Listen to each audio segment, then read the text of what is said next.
الحمد لله نحمده ونستعينه ونستغفره ونؤمن به ونتوكل عليه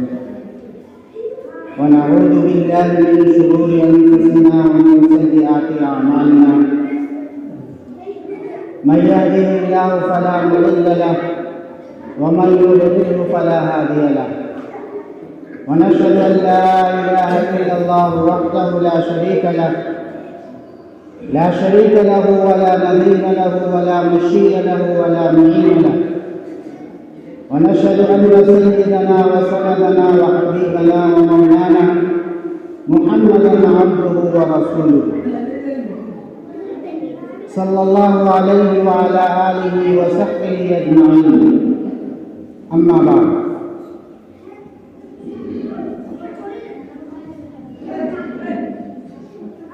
قال الله تبارك وتعالى في القرآن الكريم والفرقان الحميد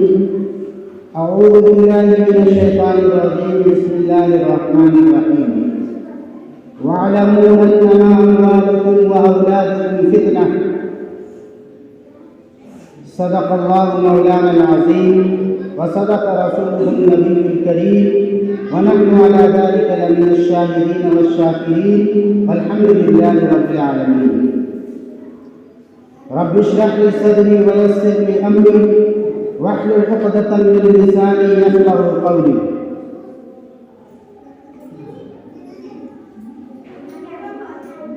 میرے محترم بزرگوں اور دوستوں، اللہ تبارک و تعالی نے ہم سب کو بہت ساری نعمتیں عطا فرمائی، انگنت بے شمار نعمتیں اللہ تعالی نے ہم سب کو عطا فرمائی. اتنی نعمتیں عطا فرمائی ہے کہ وَإِن تَعُدُّوا نِعْمَتَ اللَّهِ لَا تُحْصُوهَا، کہ اگر اللہ کی نعمتوں کو تم شمار کرنا چاہو تو اللہ کی نعمتوں کو شمار نہیں کر سکتے، گن نہیں سکتے. اتنی نعمتیں اللہ تبارک و تعالی نے ہم سب کو عطا فرمائی. ان نعمتوں میں سے ایک نعمت مال و دولت کی نعمت،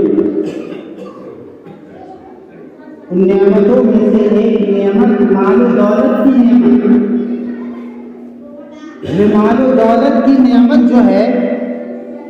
یہ بھی اللہ تعالیٰ کی طرف سے. اللہ تعالیٰ جسے چاہتے ہیں مال و دولت دیتے ہیں اور وہ مالدار کہلاتا ہے، اور بہت سارے لوگ ایسے ہیں جسے اللہ تعالیٰ مال و دولت نہیں دیتے اور وہ آدمی غریب کہلاتا ہے. تو یہ مال و دولت بھی اللہ تعالیٰ کی بہت بڑی نعمت ہے، لیکن اللہ تبارک و تعالیٰ نے قرآن کریم کے اندر اس مال و دولت کو جہاں خیر و بھلائی کا ذریعہ بتلایا ہے کہ مال و دولت خیر و بھلائی ہے اور اس سے اچھے کام کیے جا سکتے ہیں، خیر کے کام، بھلائی کے کام، نیکی کے کام کیے جا سکتے ہیں. وہیں اللہ تبارک و تعالیٰ نے اس مال و دولت کو فتنہ اور آزمائش بھی کہا کہ یہ مال و دولت تمہارے لیے فتنہ ہے، آزمائش ہے، امتحان ہے. جہاں مال و دولت سے انسان اپنی ضرورت کو پوری کرتا ہے، اپنی جائز ضروریات کو پوری کرتا ہے اور اچھے کاموں میں مال و دولت کو لگاتا ہے اور نیکی کے کام کرتا ہے، وہیں بہت سارے لوگ اس مال و دولت کو عیش و عشرت میں لگاتے ہیں، اس مال و دولت کو حرام کاموں میں لگاتے ہیں، اس مال و دولت کو اللہ کو ناراض کرنے والے کاموں میں لگاتے ہیں. تو یہ مال و دولت آزمائش، امتحان ہے، اور اللہ تبارک و تعالی نے ہم میں سے بہت سارے لوگوں کو مالدار بنایا، ہم میں سے بہت سارے لوگوں کو غریب بنایا. ہم میں سے بہت سارے لوگ مالدار ہیں اور ہم میں سے بہت سارے لوگ غریب بھی ہیں. تو جو مالدار ہے اسے اپنی مالداری پر اترانی نہیں چاہیے اور گھمنڈ اور تکبر نہیں کرنی چاہیے، اور جو لوگ غریب ہیں انہیں اپنی غربت کا شکوہ اور شکایت بھی نہیں کرنی چاہیے، کیونکہ یہ سب اللہ تعالیٰ کی مرضی سے ہو رہا ہے۔ اللہ تعالیٰ کی منشا اور اس کی مرضی اور اس کی خواہش سے یہ سب کچھ ہو رہا ہے کہ اللہ تعالیٰ نے ہم میں سے بہت سارے لوگوں کو مالدار بنایا اور بہت سارے لوگوں کو غریب بنایا۔ یہ مال و دولت اچھی چیز بھی ہے، آپ اس سے اچھا کام کر سکتے ہیں، اور یہ مال و دولت آزمائش بھی ہے، فتنہ بھی ہے۔ آپ اس فتنے میں اور آزمائش میں پڑ کر کے آپ برے کام بھی کر سکتے ہیں۔ صحابہ کرام رضوان اللہ علیہم اجمعین بھی بہت بڑے مالدار تھے۔ صحابہ کرام کی جماعت میں بھی بہت سارے لوگ مالدار تھے اور بہت سارے لوگ غریب تھے، لیکن صحابہ کرام رضوان اللہ علیہم اجمعین کا مزاج کیا تھا؟ وہ مالدار تو ضرور تھے، اپنے مالوں سے اپنی ضرورت کو پوری کرتے تھے، اور جو حقوق ان کے اوپر عائد تھا ان حقوق کی وہ ادائیگی کرتے تھے، لیکن ساتھ میں وہ اپنی جمع پونجی اور جمع شدہ رقم سے وہ غریبوں کو بھی دیتے تھے، وہ یتیموں کو بھی دیتے تھے، خوب کار خیر کرتے تھے، خوب اچھے کام کیا کرتے تھے اسی مال و دولت سے۔ تو صحابہ کرام کا یہ مزاج تھا، ان میں بھی لوگ مالدار تھے تو وہ مالوں کو اپنی ضرورت میں خرچ کرتے اور اپنے حقوق کو ادا کرتے، اور ساتھ میں جو جمع پونجی بچتی اس جمع پونجی میں وہ کار خیر کیا کرتے تھے، اچھے کام کیا کرتے تھے۔ اور اسلام میں بھی یہ تعلیم دی ہے کہ آپ جائز طریقے سے جائز مال کمائیں۔ اسلام میں بھی یہ تعلیم دی ہے کہ آپ جائز طریقے سے جائز مال کو کمائیں اور جائز جگہوں پر اس کو خرچ کریں، اپنی ضروریات پر خرچ کریں، اپنے آپ کے اوپر جو حقوق ہیں ان حقوق کی ادائیگی پر وہ پیسے لگائیں، اپنے متعلقین پر وہ پیسے لگائیں، جو غریب ہیں، جو ضرورت مند ہیں، جو حاجت مند ہیں ان پر وہ پیسے لگائیں۔ اسلام منع نہیں کرتا، اسلام پیسے کمانے سے منع نہیں کرتا، لیکن اسلام یہ کہتا ہے کہ آپ جائز طریقے سے کمائیں، حلال طریقے سے آپ کمائیں اور حلال جگہوں پر اس کو آپ خرچ کریں۔ صحابہ کرام رضوان اللہ علیہم اجمعین ایسا ہی کیا کرتے ہیں، جس کی بنیاد پر بعض صحابہ کرام جو غریب تھے، بعض صحابہ کرام جو غریب تھے، وہ جب دیکھتے کہ ہماری کچھ بھائی مالدار ہیں اور وہ روزہ بھی رکھتے ہیں، نماز بھی پڑھتے ہیں اور بہت سارے نیکی کے کام بھی کرتے ہیں، پیسوں کے ذریعے سے بہت سارے نیکی کے کام بھی کرتے ہیں، حج کرتے ہیں، عمرہ کرتے ہیں اور اسی طریقے سے زکوٰۃ دیتے ہیں اور غریبوں کو بھی بہت زیادہ دیتے ہیں، یتیموں کو بھی دیتے ہیں، بیواؤں کو دیتے ہیں، بہت سارے نیکی کے کام کرتے ہیں۔ تو بعد جو غریب صحابہ تھے نا، وہ اللہ کے نبی صلی اللہ علیہ وسلم کے پاس پہنچے اور اللہ کے نبی صلی اللہ علیہ وسلم سے کہا کہ اللہ کے نبی، ہمارے جو مالدار بھائی ہیں وہ تو ہم سے سبقت لے گئے، وہ تو ہم سے آگے بڑھ گئے، وہ تو نماز بھی پڑھتے ہیں، روزہ بھی رکھتے ہیں اور جو مال اللہ تعالیٰ نے ان کو دیا ہے وہ نیکی کے کام میں بڑھ چڑھ کر خرچ بھی کرتے ہیں، اور ہمارے پاس تو مال و دولت ہے نہیں، اللہ کے نبی ہم تو ان سے پیچھے رہ گئے۔ تو اللہ کے نبی صلی اللہ علیہ وسلم نے ارشاد فرمایا کہ دیکھو، میں تم لوگوں کو ایک عمل بتاتا ہوں، ایک کام بتاتا ہوں، وہ کام اگر تم کر لو گے تو تم اپنے مالدار بھائیوں سے آگے بڑھ جاؤ گے۔ اپنے مالدار بھائیوں سے آگے بڑھ جاؤ گے۔ وہ کام کیا ہے؟ نماز تو تم پڑھتے ہی ہو، ہر نماز کے بعد 33 مرتبہ سبحان اللہ، 33 مرتبہ الحمدللہ اور 33 مرتبہ اللہ اکبر پڑھنا۔ کیا کہا اللہ کے نبی صلی اللہ علیہ وسلم نے کہ تم اگر چاہتے ہو کہ اپنے مالدار بھائیوں کے مرتبے کو پہنچ جاؤ، اور تمہارے پاس مال و دولت تو ہے نہیں،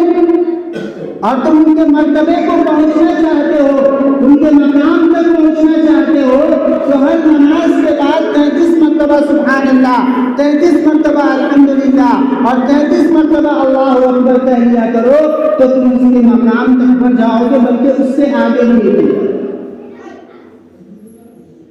اور ان تمام لوگوں سے آگے نکل جاؤ گے جو یہ کام نہیں کرتے،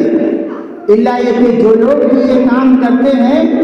وہ تمہارے برابر ہی رہیں گے۔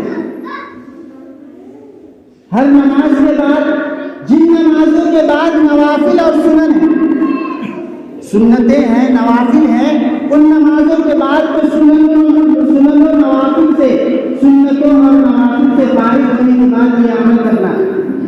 لیکن جن نمازوں کے بعد سنن و نوافل نہیں ہے تو فوراً کیا کہتے ہیں کہ اس کو کرنا ہے، نماز کے فارغ ہونے کے بعد فوراً اس عمل کو کرنا۔ صحابہ کرام رضوان اللہ علیہم اجمعین کی جماعت ایسی جماعت تھی کہ اللہ تعالیٰ نے انہیں مالدار تو بنایا تھا، لیکن ان کی مالداری اور ان کی تجارت جو ہے، ان کی خرید و فروخت اللہ تعالیٰ کے ذکر سے ان کو غافل نہیں رکھتی تھی۔ صحابہ کرام کی جماعت وہ جماعت ہے کہ وہ بھی بڑے تاجر تھے، وہ بھی بڑے بزنس مین تھے، ان کے پاس بھی بہت مال و دولت کی کثرت تھی، لیکن اس کے باوجود وہ اللہ تعالیٰ کے ذکر سے غافل نہیں ہوا کرتے، وہ نماز کے قائم کرنے سے غافل نہیں ہوتے، وہ زکوٰۃ کی ادائیگی سے غافل نہیں ہوتے، اور وہ ڈرتے تھے اس دن سے کہ جس دن آنکھیں اور دل جو ہے وہ پتھرا جائے۔ صحابہ کرام کی وہ جماعت جو ہر حال میں، ہر موقع پر، وہ جہاں کہیں بھی ہو، جس حال میں بھی ہو، وہ اللہ تعالیٰ کے ذکر سے غافل نہیں ہوا کرتے۔ حضرت عبداللہ ابن عمر رضی اللہ عنہما ایک مرتبہ بازار میں اذان کی آواز ہوئی، سارے صحابہ کرام اپنی دکانوں کو بند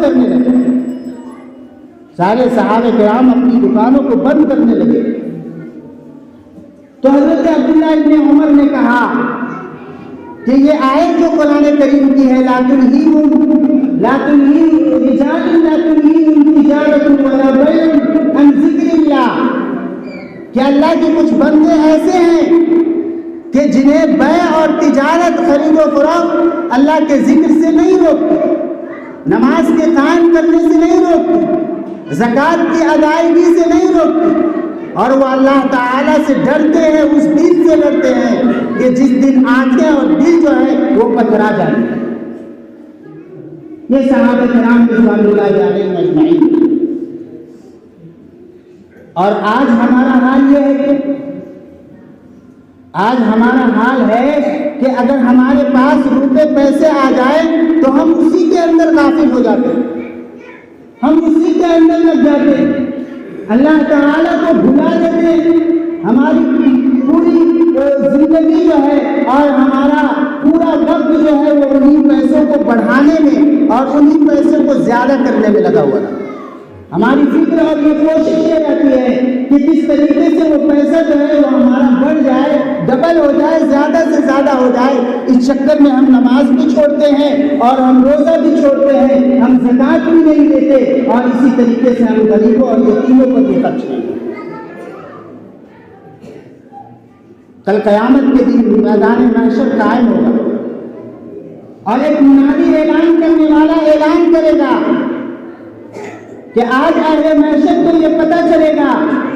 کہ کون اللہ تعالیٰ کی کرم کا زیادہ مستحق ہے۔ ایک منادی اعلان کرنے والا یہ اعلان کرے گا کہ آج اہل محشر کو یہ پتہ چلے گا کہ کون اللہ تعالیٰ کے کرم کا زیادہ مستحق ہے، اور پھر وہ کہے گا کہ کہاں ہیں وہ لوگ، کہاں ہیں وہ لوگ جو راتوں کو جن کے پہلو اپنے بستر سے جدا رہتے تھے، الگ رہتے تھے، کہاں ہیں وہ لوگ جن کے پہلو ان کے بستر سے جدا رہتے تھے، اور جو اللہ تعالیٰ کو خوف و طمع کے ساتھ اللہ تعالیٰ کو پکارتے تھے، اور اللہ تعالیٰ نے جو مال ان کو دیا ہے ان مال میں سے وہ خرچ کرتے تھے۔ اتنا جب اعلان کریں گے تو جو لوگ ہوں گے اس قسم کے، وہ لوگوں کو چھلانگتے ہوئے پھلانگتے ہوئے آگے آ جائیں گے۔ پھر اس کے بعد اللہ تعالیٰ پھر وہ منادی اعلان کرے گا کہ کہاں ہے وہ لوگ جن کی تجارت، جن کی دکانیں اور جن کے خرید و فروخت ان کو اللہ کے ذکر سے غافل نہیں کیا کرتے تھے۔ یہ سن کر کے وہ لوگ جو ہے وہ چھلانگتے ہوئے اور پھلانگتے ہوئے آگے آ جائیں۔ پھر اس کے بعد وہ منادی اعلان کرے گا کہ کہاں ہے وہ لوگ جو ہر حال میں اللہ کا شکر ادا کرتے ہیں، ان کے ساتھ جیسے بھی حالات ہو، وہ جس کیفیت میں بھی ہو، وہ اللہ تعالیٰ کا شکر ادا کرتے تھے۔ اتنا کہنا ہوگا کہ وہ لوگ بھی چھلانگتے ہوئے اور پھلانگتے ہوئے لوگوں کو آ جائیں گے، اور اس کے بعد حساب و کتاب کا معاملہ جو ہے وہ شروع ہوگا۔ تو میرے محترم بزرگوں اور دوستوں، اللہ تعالیٰ نے ہم نے بہت سارے لوگوں کو مالدار بھی بنایا اور بہت سارے لوگوں کو غریب بھی بنایا۔ اگر ہم مالدار ہیں تو اس میں ہمارا کوئی کمال نہیں، اگر ہم مالدار ہیں تو اس میں ہمارا کوئی کمال نہیں ہے، بلکہ یہ اللہ تعالیٰ کی عنایت اور اس کی مہربانی ہے کہ اللہ تعالیٰ نے آپ کو مال عطا فرمایا۔ ایک غریب کی ماں کے پیٹ سے پیدا ہوتا ہے تو اس کے پاس کچھ بھی نہیں ہوتا، اور ایک مالدار بھی اپنے ماں کے پیٹ سے پیدا ہوتا ہے تو اس کے پاس کچھ بھی نہیں ہوتا۔ پھر اس کے بعد اللہ تبارک و تعالیٰ ایک کو مالدار بنا دیتا ہے اور ایک کو غریب رکھتا ہے۔ تو غریب رکھنے میں بھی اللہ تعالیٰ کی آزمائش ہے، اور مالدار رکھنے میں بھی اللہ تعالیٰ کی آزمائش ہے۔ اللہ تعالیٰ جن لوگوں کو مال دیتے ہیں آزمانا چاہتے ہیں کہ یہ مال کی بنیاد پر میرا شکر ادا کرتا ہے یا میری نافرمانی کرتا ہے، اور جو غریب ہے جن کو اللہ مال نہیں دیتا، اللہ تعالیٰ یہ آزمانا چاہتے ہیں کہ بغیر مال کے ہم نے اس کو رکھا، غریب رکھا، اس غربت پر وہ اللہ تعالیٰ کا شکر ادا کرتا ہے یا شکوہ شکایت کرتا ہے۔